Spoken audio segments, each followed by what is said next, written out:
The reason why I wanted to see the vision of a wellness treatment recovery center is to build capacity in the north and to help people that are struggling.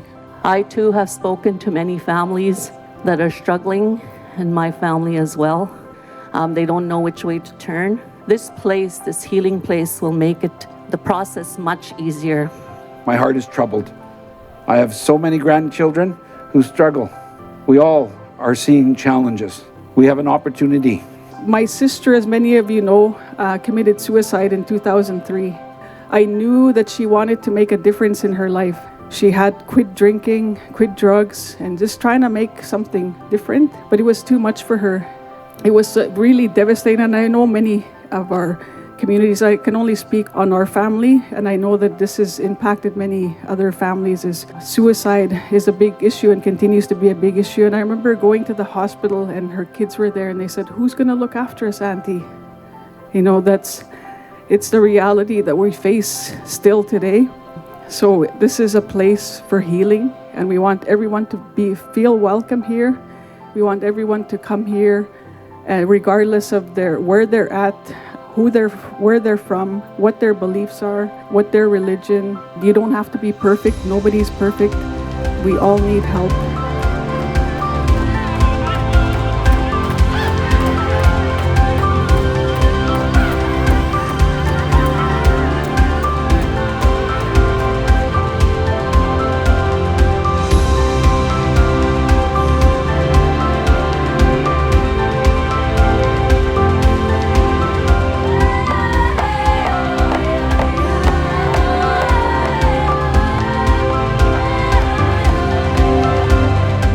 A bit of a background of how we started the vision. So in 2006, I was at a NORTEB graduation.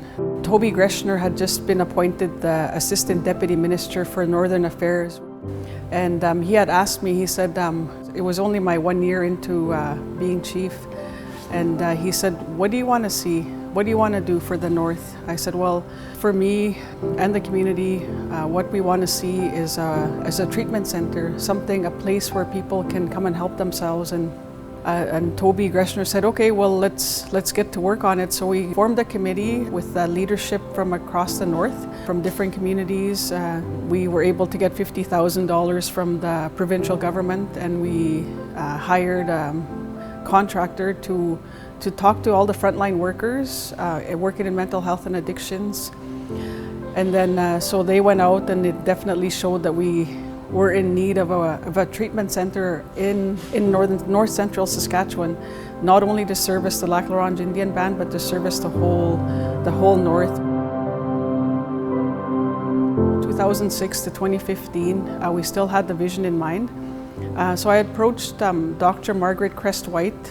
I met her, and I knew that she was a person that was really compassionate and passionate about mental health and building the capacity. And at first she was kind of reluctant, but then she said, "Sure, I'll do it for you."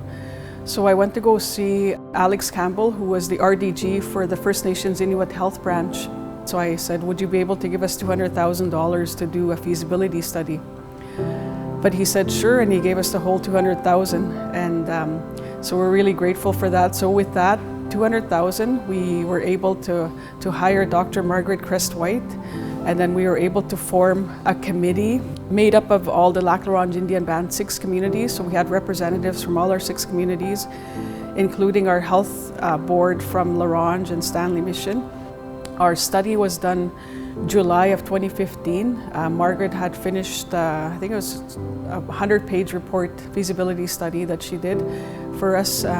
So it outlined all our needs, wants. It had a vision of how the community members envisioned a wellness treatment recovery center would look like.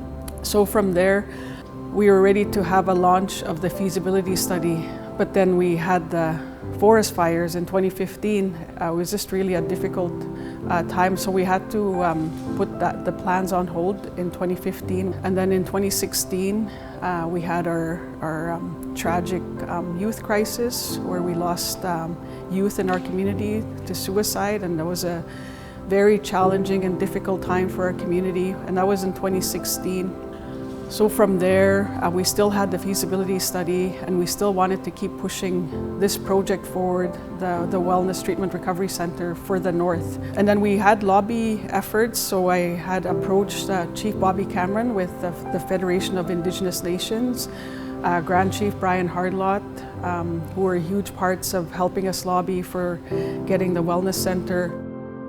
So I asked Chief Bobby Cameron, and I said, would you be able to get us a meeting with the Prime Minister so we can present him the feasibility study?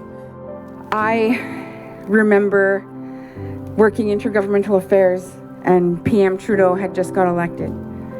Your chief was there, proposal in hand, and she said, this is for our wellness center. Our community needs healing. And that's what I used to see her advocating for all the time.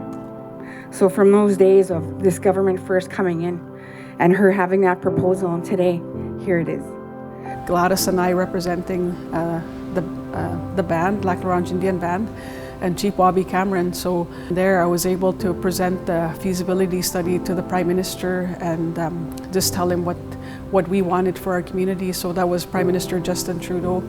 And then they said, okay, well, you need to do a business plan. Like, this plan looks really good.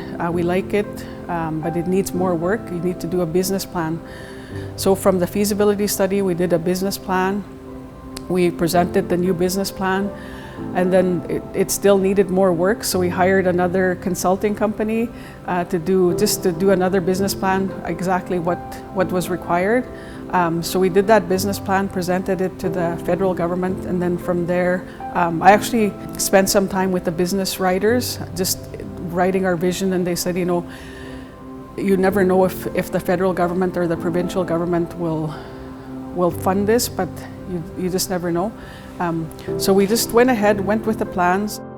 We also lobbied the provincial government at the same time because we needed the provincial government to be at the table. So we had asked for $20 million for the whole project because we wanted the wellness center. We also wanted mini healing lodges in each of the communities, the 6 Lac La Ronge Indian Band communities. So this is the vision that we had. And then from there, we kept on lobbying. And then the provincial government, we met with the provincial minister, Jim Ryder, in Saskatoon at the caucus office. And then we also met with the officials there. So they said, well, if the federal government puts in, we will too. So we asked the provincial government for 2.5, and then the federal government came back and said that they would fund us $11.6 million. It was just amazing to receive that news. I was actually in the bush that time at a youth hunting trip in way up north at Dawn Lake, it's called. When I received the call letting us know that we're going to be getting this $11.6 million to help with the Wellness Treatment Recovery Center, there was a little boy there, and he came to the tent where I was staying. I was just sitting there, and then he came there, and he had this eagle feather, and he said, "This is for you." He said, "I picked this by the lake. Do you want it?" I said, "Okay, sure." And then he gave me that eagle feather, and it was just another sign to say that we're on the right path and to continue to push this project forward. And then when we let the provincial government know that the federal government was putting in the 11.6 million, the province committed to the 2.5, and the band before that had committed to $2.2 million to the project. And it was the health board and then the council that approved that, so we want to thank them for that. We had chosen downtown La Ronge at first, where we have our urban reserve, but there's a bit of people felt that maybe it wouldn't be the best location for the wellness center because of the downtown activity, and it's busy downtown. So this was also another recommended site. It was Lillian Sanderson that said, how about right by the Jeannie Bird Clinic on the highway, this site to the council, and they approved it. So from there, it's a lot of different people that have made this dream become a reality, and I'm really grateful for that, and I'm grateful for the project team that has stuck with this vision and making sure that it's here today. So thank you. We need this in Sturgeon Lake, Montreal Lake, James Smith, Black Lake, Hatchet, Fond du Lac. We need every First Nation to have one of these healing and wellness centers, because we battle this on a daily basis. What an awesome day, a historic day. Congratulations, Lac La Ronge Indian Band, for implementing, protecting what we call the treaty right to health. The Woodland Cree Healing and Wellness Center will have so many positive impacts and will be a positive influence beyond just treatment recovery for individuals who come here. Wellness is something that can be spread in a good way. I commend Chief Tammy Cook-Searson for her incredible leadership on her dedicated service to the community and beyond for so many years, Chief. And I also want to extend a sincere thank you to the project team, community members, and also the elders as well that provided input and vision for this great project here today. This new Woodland Wellness Center has great potential to close some of the critical gaps along the mental health and wellness continuum for Indigenous and Northern residents. And on behalf of the Athabasca constituency, Premier Scott Moe, your members of legislative, thank you for this and amazing accomplishment, and all of us here should be proud. Thank you. On behalf of NITHA, I just want to congratulate Lac La Ronge Indian Band and the partnerships that you've made. Your hard work and dedication to making this a reality will improve the lives of so many. Thank you. And it's called the Women's Healing Journey, and I can't think of any better place for this exquisite painting to hang. And I know, Chief Tammy, you always say, you know, it takes a team, and you have everybody, and this was the community's vision. But you did so much work, and I know you're humble, but I just want to put you up on that pedestal because you made this happen too. It doesn't surprise me. We've worked with Chief Cook and Kitsaki and the businesses on a collaborative basis for decades, and it's not a surprise to us that she's capable of pulling this group and show this kind of determination to making the reality that we see here today. A community that works together today is a community that lives together forever. Remember that. When we're all done here today, and you enjoy this fine facility because of the efforts of you, remember that. A community that works together today is a community that lives together forever.